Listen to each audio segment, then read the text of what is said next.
Hello everyone. तो मैंने sir के साथ लेवल 1 से स्टार्ट किया था, जो अभी पीछे बैच हुआ था। तो उसके बाद लेवल 2, फिर अब लेवल 3। तो शुरू में एक्सपीरियंस तो लेवल 1 से ही शुरू हो गए थे मेरे को। एक तो क्लास के बाद जब पूरा क्लीनिंग की थी, तो एनर्जी फील होनी शुरू हो गई थी, मतलब बॉडी में गर्मी, वाइब्रेशन। फिर लेवल 2 में प्रैक्टिस करने के बाद फिर वो सब बंद हो गया था। फिर थर्ड आई पे महसूस होने लगी थी एनर्जी, सिर्फ थर्ड आई पे होती थी। अब भी वही होती है, बट अब की बार लेवल 3 में कुछ नया एक्सपीरियंस ये रहा है कि पता नहीं ये सर ने नवरात्र में करा, ये इसलिए हो रहा है। मतलब मैं कुछ ज्यादा भगवान वगैरह को मानता नहीं, पर मेरा पूजा पाठ में बहुत ज्यादा ध्यान हो गया है। तो पता नहीं क्यों। और जो सर कुंडलिनी शेकिंग कराते हैं, वो कई कई बार पूरी रात मेरे दिमाग में म्यूजिक बजते रहता है। मैं सो रहा हूँ तो भी बजता रहता है। पता नहीं कैसा म्यूजिक हो,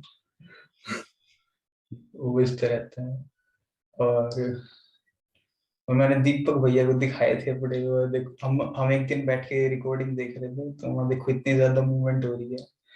तो जब भी वो कुंडलिनी शेकिंग करते तो वो बात याद आ जाती है। वो बोल रहे थे कि यूं लगे पीछे देखो बुला रखा है। इतनी तो किसी की भी नहीं होती।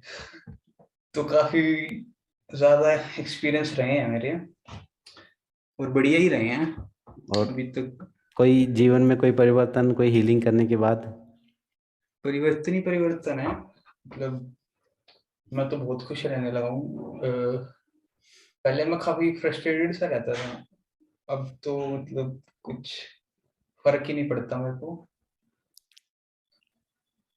और मतलब ठीक है, चल रहा है बढ़िया। बहुत बढ़िया। सर की दया है, और आप सबकी। मेरी दया नहीं है, मेरा तो सिर्फ साथ है, गाइडेंस है। दया तो ऊपर वाले की, उन सारी शक्तियों की है। और करते रहिए। भुवनेश भी अच्छे लेवल पर है। और भुवनेश की कुंडलिनी एक्टिवेशन की वजह से इस पूर्व जन्म के कई लोगों के संस्कार ऐसे होते हैं कि थोड़ा सा कुछ करते ही कुंडलिनी एक्टिवेट हो जाती है। तो अब ये ऊपर के चक्करों में जा रहा है, तो धीरे धीरे इसके शरीर की मूवमेंट कम होके ध्यान में डूबना शुरू हो जाएगा अपने आप ही। कई बार क्या होता है कि कुंडलिनी तो उठी है लेकिन शरीर उस लायक नहीं है, तो फिर शरीर थोड़ा सा हिलता है, झूलता है, कुछ कुछ कंपन होती हैं।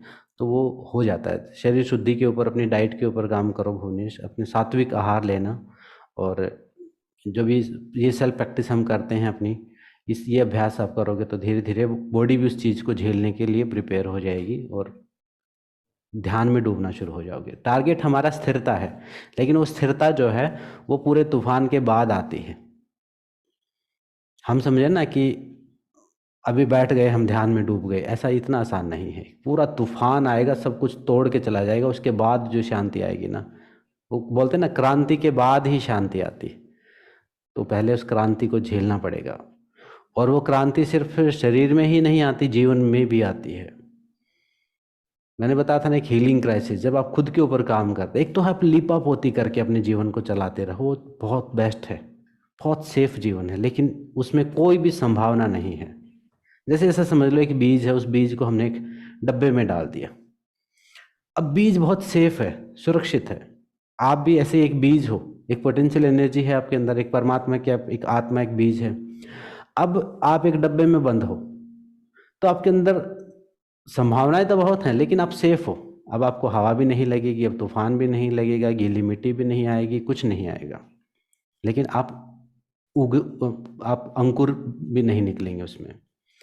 फिर उस बीज ने खुद को डिस्कम्फर्ट में डाल के उस डब्बे से निकल के मिट्टी में किसी ने गिरा दिया। तो मिट्टी में तो बारिश भी आएगी, धूप भी लगेगी, पानी भी गिरेगा, है ना। दब भी जाएगा, वो घुटन भी महसूस होगी, उसको लगेगा कि सारे बीज तो इतने अच्छे डब्बे में बंद मौज ले रहे हैं, और मैं यहाँ पर अकेला तूफान में झेल रहा हूँ। लेकिन उसी दबाव के कारण वो बीज अंकुरित होगा, उसके पेड़ बनेंगे। उसका एक पेड़ बनेगा, और उस एक पेड़ से हजारों बीज बनेंगे, और हजारों पेड़ बनेंगे, जो वो उस डब्बे में बंद कभी भी नहीं बन सकते। तो जब स्पिरिचुअल अवेकनिंग होती है हमारी, वो ऐसे नहीं कि किसी दिन आप बैठ गए आराम से कि आ गया ज्ञान और आपको प्राप्त हो गया, नहीं।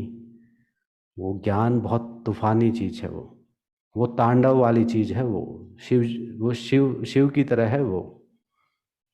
झंझोड़ के रख देगा, आपके मेंटल पैटर्न तोड़ देगा, सब कुछ करेगा वो, आपके शरीर को झंझोड़ देगा पूरा, आपको अच्छे से सुधार के बुद्ध बनाएगा वो।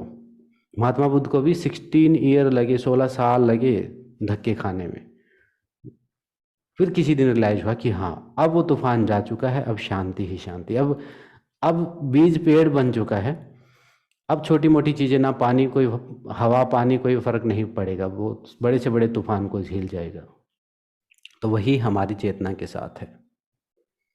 मैंने बताया था ना, आप हो नहीं, आप हो रहे हो। अभी आप हो रहे हो।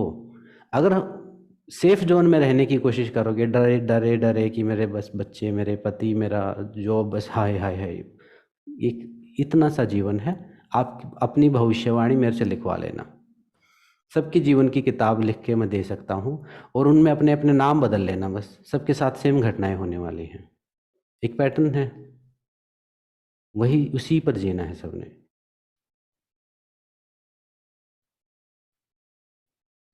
नौकरी भी छूट सकती है, उसका कुछ भी हो सकता है, मेंटल पैटर्न भी, लेकिन वो एक ऐसी शांति को प्राप्त करेगा कि सब कुछ ठीक हो जाएगा अंत में, और एक गहरी विश्रांति माइंड में होगी। फिर उसको किसी उपाय की, किसी ग्रह की, किसी डर की जरूरत नहीं होगी, ना ही उसको मृत्यु का भय होगा।